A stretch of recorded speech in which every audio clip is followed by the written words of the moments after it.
social, inventing and consuming faster than nature's supply, etc. The human race has quite a few clever and inventive members. They can invent new technologies and machines to convert raw natural resources into consumer product reality, readily. If the entire solar system were a vast Dyson sphere with more natural resources than 10,000 Earths, new technology could be invented to consume those vast natural resources much faster than anyone could protect those natural resources and ecology. Economic practices need be adapted to the planetary resource paradigm instead of driving with Mr. Magoo on meth intensity chasing after marginal productivity of capital increase.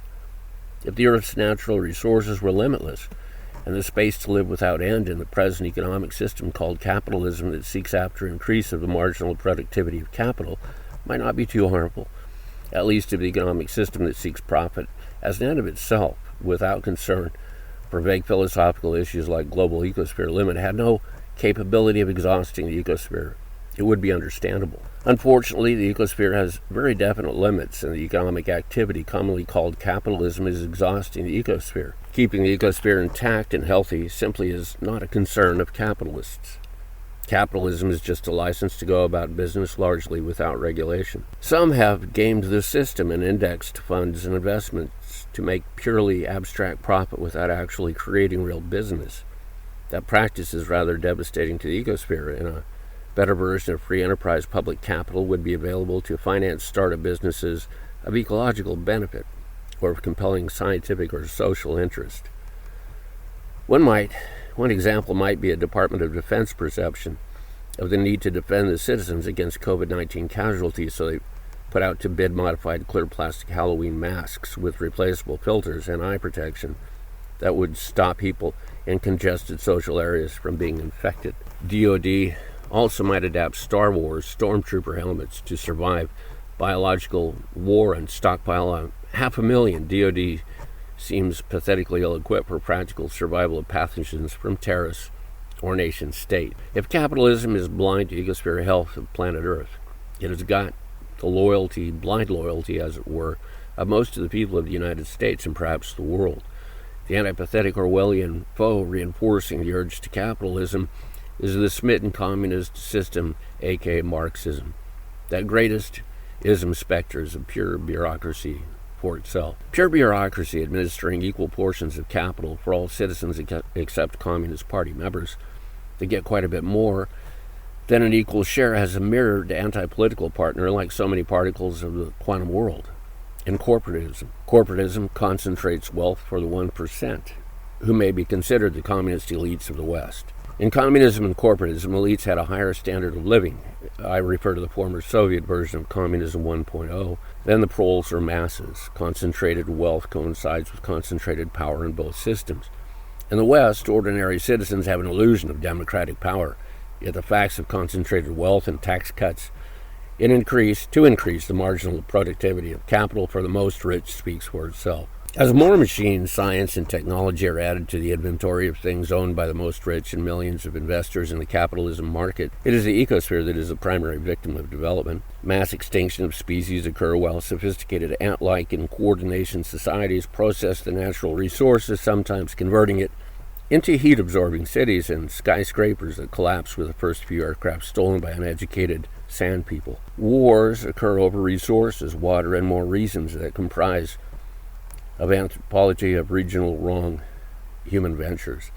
If a protracted war in Southeast Asia or Central Asia of a planetary ecosphere itself being cut down in a variety of ways that follows seeking a marginal productivity increase of capital return on investment as an abstract good, sometimes it can be better to seek particular material constructions beneficial to the ecosphere of society rather than abstract profit, even if the marginal productivity of capital is less. Free enterprise is different than networked capitalism. Free enterprises can be regulated to work in particular ecological niches beneficial to restoration of a healthy ecosphere, while vast corporations in the network capitalist market is a bull in a china shop that everyone wants to ride.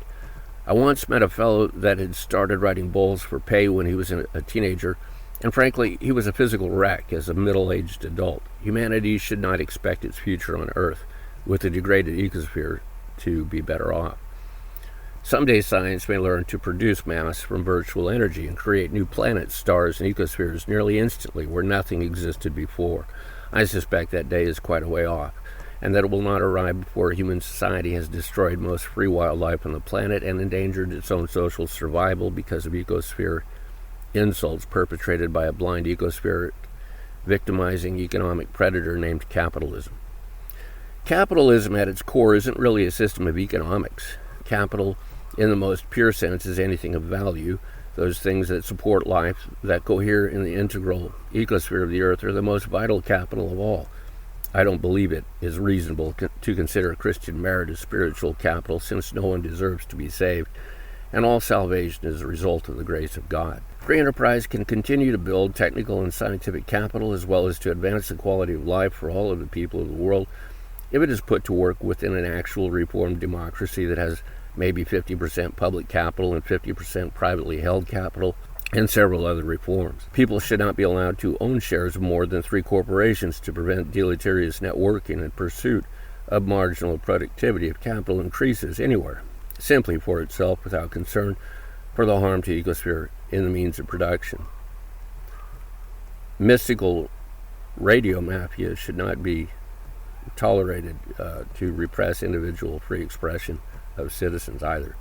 Corporations should have no more than 30,000 employees. If larger products need to be done, then several corporations would need to work together.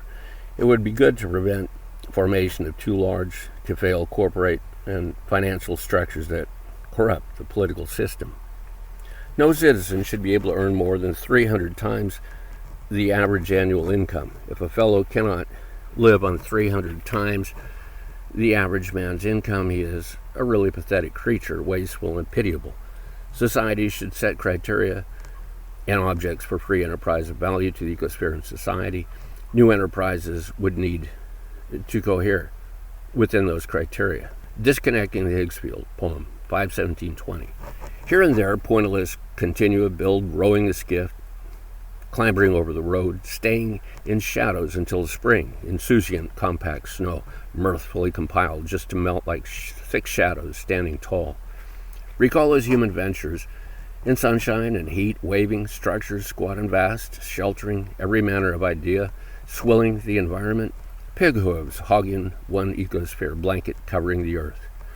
It was simply one answer to numerous questions, working well and input loopily with the Higgs field disconnected. Locally, service shut down. 3-dimensional particles drop down into 2 dimensions, their flatness a consequence of speed of light, atomic components shorn of Higgs field syrupy slowdowns. 2-dimensional particles, formerly 3, no longer cohered with thin quarks, neutrons and protons, waferish thin diet, infinitely thin poker chips without strong force attraction. Without electroweak conventions, they were columns and stacks of potentially being something. A good measure of the universe left free to its own devices, 2-dimensionally speaking, gave its energy up to nothingness. What vast black holes remained when gravity was gone, where information was stored, why the energy need be someplace, with change and form together engines of actualization in 3 dimensions with its solitary questions. 2-dimensional quantum maps direct quantum chips through Higgs fields being and becoming so bubbles, rightly in place as surface tension structures in motion, trillions of cells like one. Shaping the Higgs field like electromagnetic lines, with apportioned signs meaning less than nothings, quantum mechanics of quantum creators, nanomachine centrifugal color forces, partially disconnecting the Higgs fields, micro-designers in the fog would modify galaxies as if they were emulating the creator to modify space and time from the beginning. Alpha and Omega, fields that were ever were, are mind plans of the One.